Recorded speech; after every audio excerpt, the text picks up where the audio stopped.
Hi there, and welcome back to SettleCarlisle68.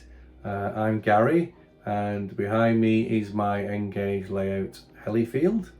And in this video, we're going to go through what I've been up to in the last few months, and that's mainly been laying track, and that's pretty much all the track's been ripped up at the front of the layout and been relayed to the new Hellifield track plan. So that's the modern day Hellifield.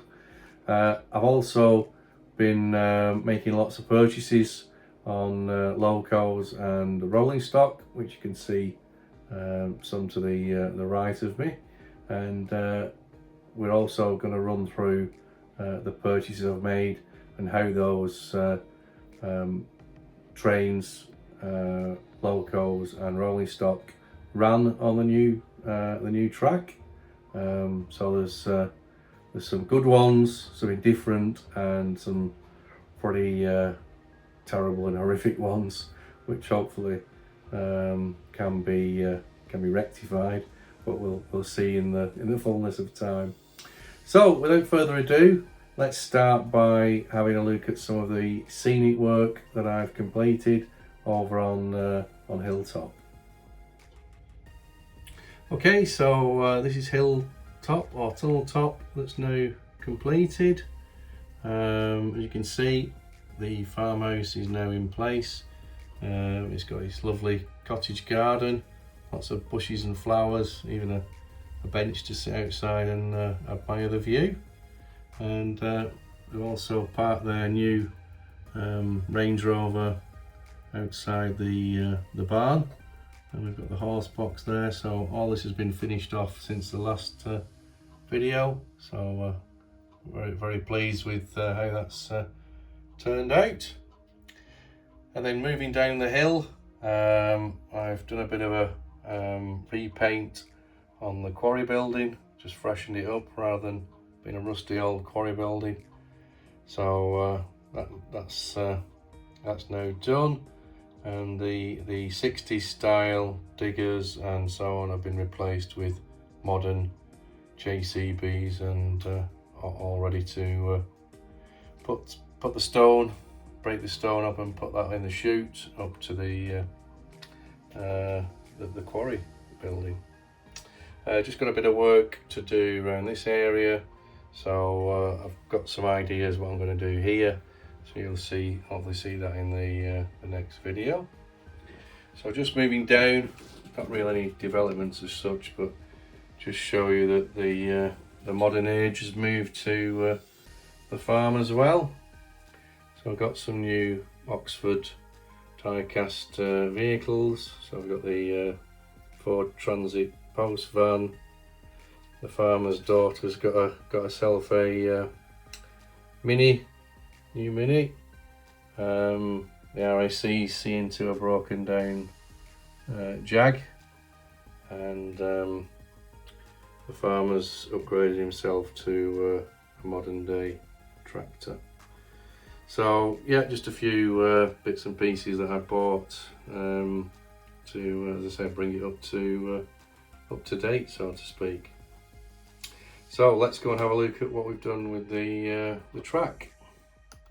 Okay, so this is the Hellifield track plan. So we've got the two medium points now, or two sets of medium points now installed on the passing loops for the up and the down line. So we've got the main line, the passing loop, and we've got this additional siding here. Again, as per the modern day Hellifield. And then on the opposite side, we've got the main line, the passing loop, and then this line goes to these additional sidings, which run all the way back for storage. And then interestingly enough, well, for myself it is, this line here is my new test track for setting up the locos. So what I've done, I've installed a couple of plastic insulator fish plates, and basically I can put the locos on here and set them up as you would, because I was struggling to have a separate, for space that is, a separate bit of test track. So in terms of the station, it's a little bit longer now than it was before, so I've just marked that out in black pen, and it'll run all the way down to where you see there. So that will be one of my next sort of tasks.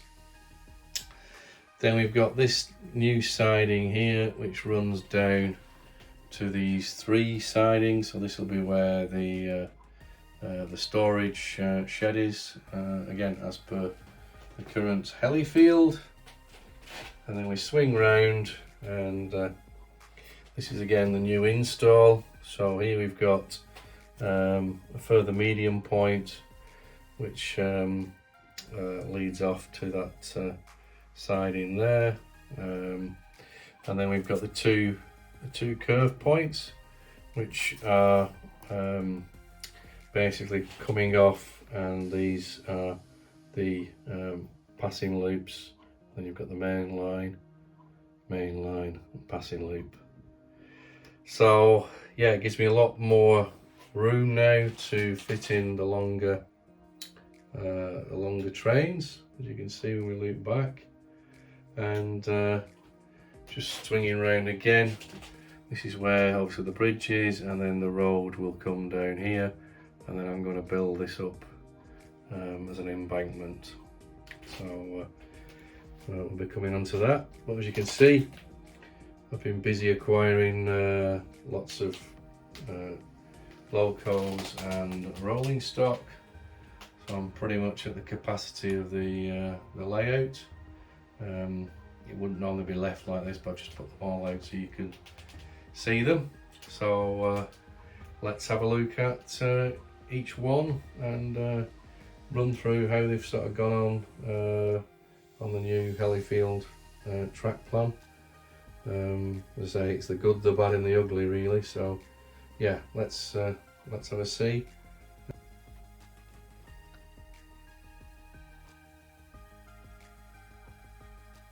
So yeah, let's start with the Farish Class 60. So this one is in the GBRF livery.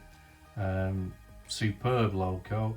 Obviously I've only ever had one diesel loco before. That was a Class 40 and that was a Farish, but that was an older model.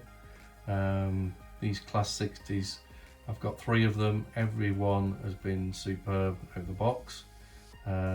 Just ran them in for an hour, and absolutely brilliant creep speed. They pass over the set track points, not a problem, no derailments.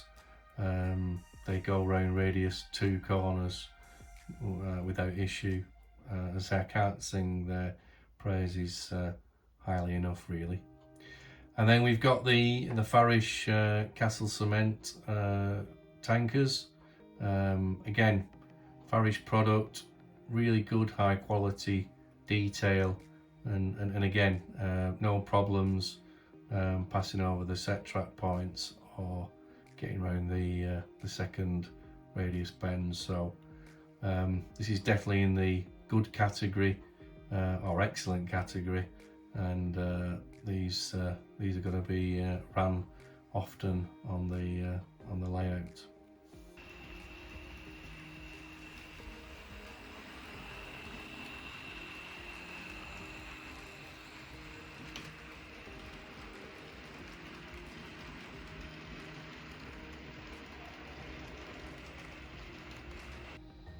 So next up is the Farish Class 60 again. This is in the really nice red DB Schenker colours, and this particular version is the named Midland Railway Butterley. Really nice loco, great runner again, as per the GBRF model that was just before it. And then that's pulling along the maintenance wagons, made up of 4 Dapol JNA Falcon network rail wagons. Really nice wagons, well detailed. and they're quite a heavy wagon as well, so no issues with them being too light when operating on the layout. Just had a few minor issues with a couple of derailments over the set track points, but hopefully they're just sort of a bit of a one-off. But yeah, I think these come into the good category, but the jury's still out to see in the long term if they'll perform over the set track points.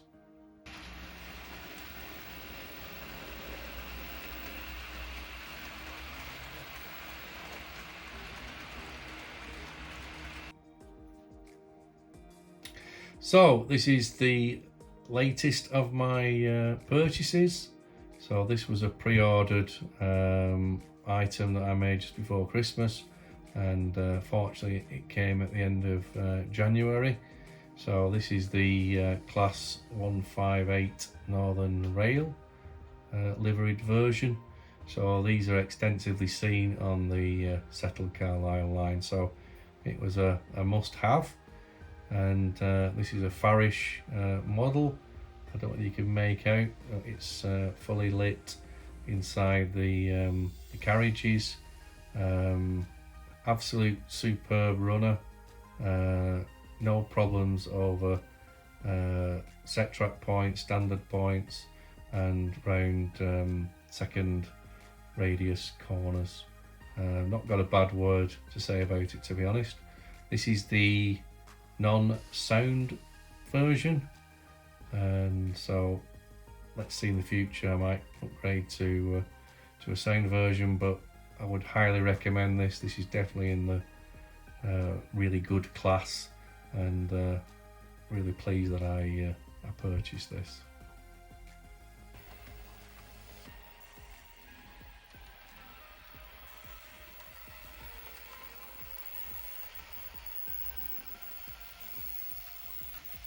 The Graham Farish Class 66, and like the other Farish diesel locos before it, really pleased.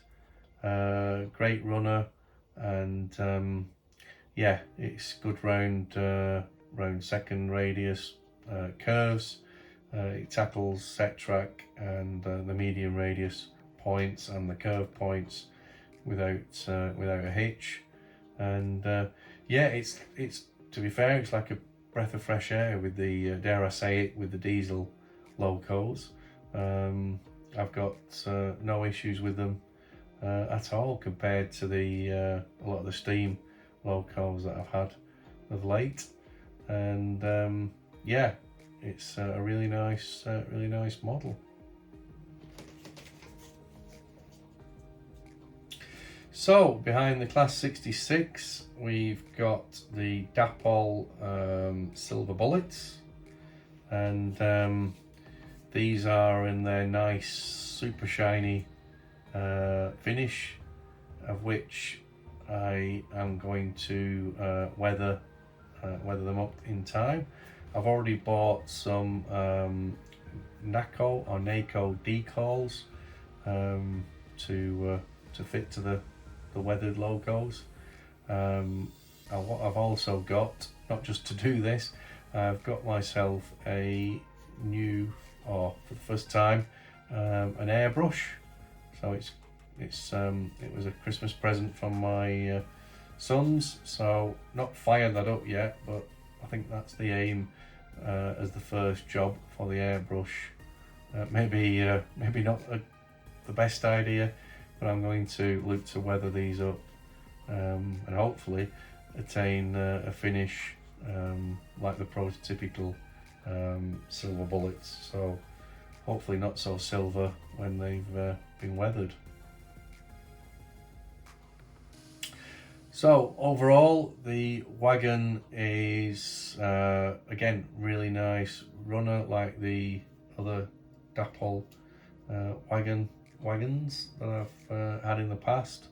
No problems going over the set track points, or no issues passing round third and second radius corners, bends, so curves even.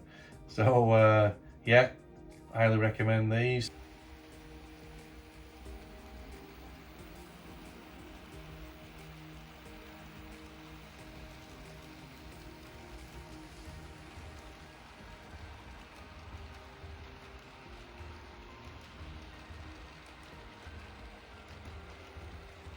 Okay, so it's the last of the Class 60s. So again, the Farish model, this time in the Carlisle Rail Freight livery. Everything that I've said before with the previous two Class 60s is correct again for this model. Great runner, etc. So swiftly moving on to the wagons. So these are the Revolution Trains NATs. These are the box wagons. I think I said in the last video how impressed I was with the detail, and I still am. I think they're superb. I've had no issues with them decoupling. They'll go around second radius, third radius bends, but there's a catch which we'll come on to. No issues with set track points or the medium points, and yeah, I really like running them, apart from one thing, and that is just coming up in the next part of the video now.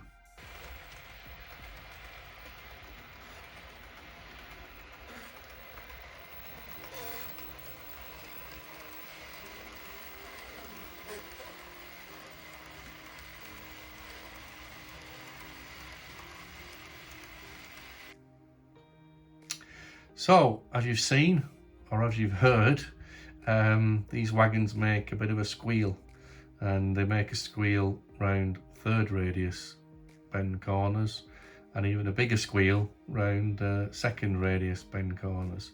And from what I can make out, I think it's the wheels in the axle boxes are of a tight fit, or it's metal on plastic. Something's not quite right, and it does vary massively from wagon to wagon, the rolling resistance when you push them along the track.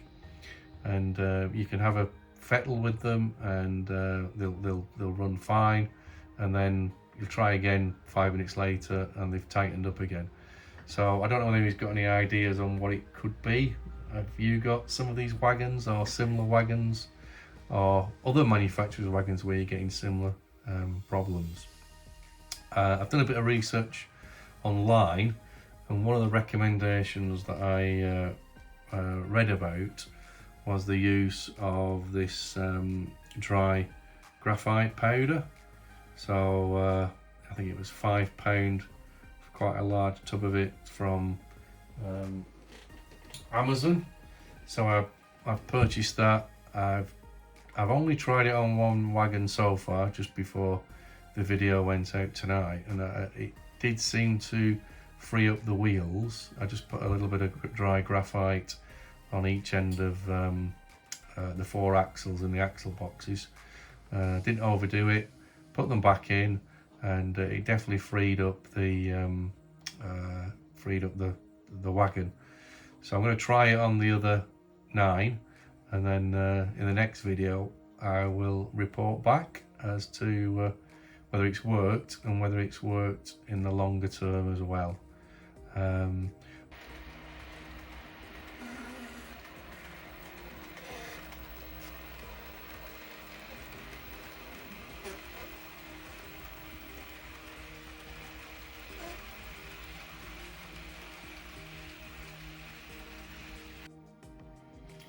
Okay, so let's move on to the next one, and this is the Farish Class 70. I think this was in the last video where I purchased the model. This is the first modern loco that I'd acquired, and this is obviously in the Carlisle Rail Freight colours. One of my favourite locos, and it's not disappointed in the respect of how it runs. It's a really good slow runner, good creep speed, no problems over set track points, and no issues around second radius curves. However, I have had issues with it decoupling, and it's been decoupling on or with the Farish Castle cement tankers. It seems as though the coupler on the Class 70 is mounted sort of lower down than probably normal. It seemed to be lower than what the coupler was on the Farish tanker, which I'm a little surprised at, considering you're from the same manufacturer. But overall, I'm pretty happy with, well, more than pretty happy. I'm very happy with how it performs otherwise. What I have done with this loco as it stands, I've fitted magnetic couplings between here and the log wagon, and there's a simple reason for that. Is the log wagons do not like third radius corners. They certainly don't like second radius corners. I think this has been covered by other people in videos and what they've had to do to help alleviate the problem. In the first instance, it's fitting the magnetic couplers, which does help, because the standard couplers just come uncoupled, or they just derail the wagon completely. But the real issue is with the buffers, and I think I mentioned in the last video I was getting buffer lock and they were derailing, and that the magnetic in fact that's actually derailed as it just come round, and so basically the buffers have buffer lock and they derail, and you'll see. So I think the only solution is you either cut the buffers off completely, which seems a bit harsh, or you cut the buffers off, you file or cut some away and then re-glue them on. And again, that seems quite a lengthy process to do that, and yeah, that might be, well, that's what I'm gonna do, and yeah, I think that hopefully that'll be the answer, and prevent the derailment issues. I can actually run these round, as you'll see on the video, and they will run because the magnetic couplers keep the train on the track. But what I do struggle with, or what they have also struggled with, is they're quite a light wagon, particularly on the axle, and they do sometimes derail more often than not, even on the medium points, let alone the set track points. So I'm just hoping when I get some logs on the wagon and some weight, that will improve things. But as a ready to run model, it's certainly not acceptable. So yeah, I'm going to be keeping them. Obviously I've got 10 of them actually. I'm running 8 at the moment. I've got 10 of them. I'm going to modify them, and let's see how they go.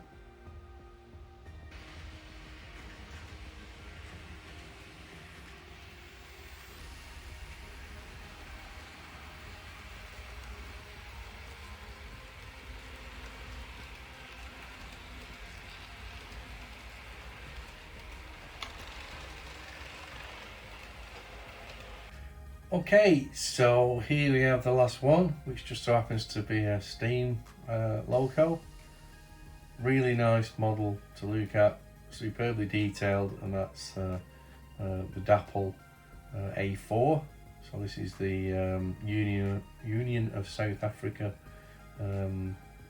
named loco 60009, and yeah, been waiting for this one to come out, and finally got it towards the end of last year, and then I had an issue straight out of the box that a piece had broken off, and I think I covered the running gear. I showed you that in the last video.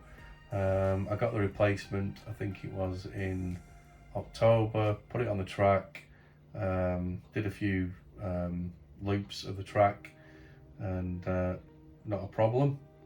Boxed it up, did all the track upgrade to Hellifield. Obviously couldn't run it during that time. Came to put it back on the track, and it's just gone from bad to worse, and to the point where it'll hardly run now. So if I just fire it up and hopefully it'll pull these coaches, it just stutters and starts, and eventually sort of gets away. But yeah, it's actually just stopped on the points. So yeah, really disappointed. That's the second one that I've had. Okay, so let's end this this sort of mini reviews on a high, and it is a high because these are superb models. These are the Graham Farish Mark 1 coaches, and they're done in the West Coast Railways livery. You can just see at the far end of each coach, and these are the ones that I see frequently behind the steam hauled tourist train going up on the SettleCarlisle. So if I just run you down each of the coaches, you'll get a snapshot of each coach, each one done with a West Coast livery, really well detailed with the pipes on top, etc. So we've got the buffet wagon, and I've got a couple of these Pullman Mark 1s as well, and I'll come back to that in a second.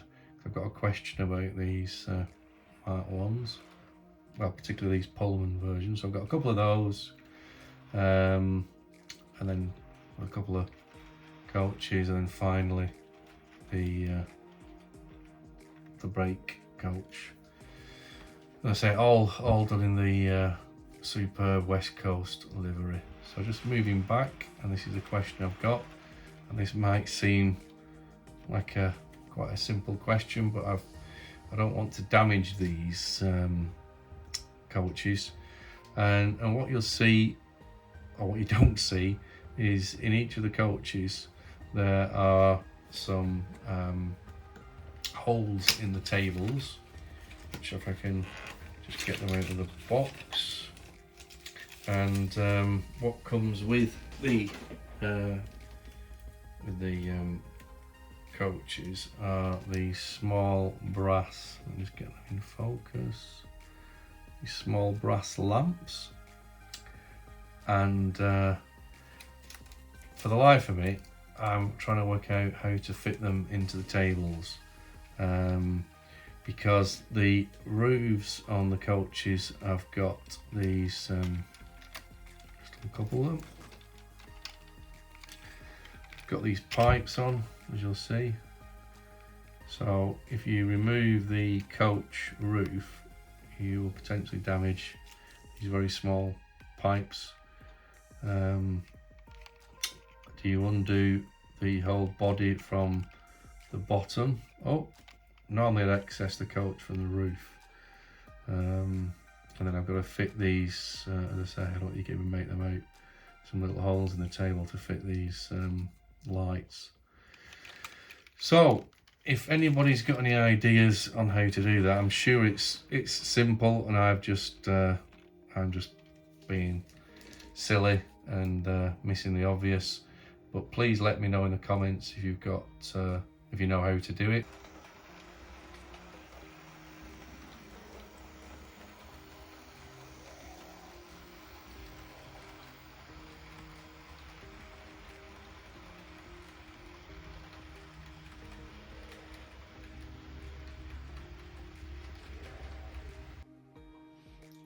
Okay, hope you enjoyed the video. Something a bit different on this one.